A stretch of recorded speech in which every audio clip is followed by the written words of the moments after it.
พิธีอัญเชิญองค์พระศรีสัตนาคณะโหดเพื่อประกอบพิธีในบุญมหาสงกรานต์ประจำปี2568ทุกท่านที่ได้เคลื่อนเข้ามาถือว่าได้ร่วมกัน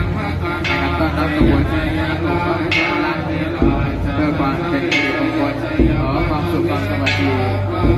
ความโชคดีมีชัยและความเป็นสิริมงคลจงบังเกิดมีแด่ทุกท่านที่เดินทางมาร่วมในพิธีใน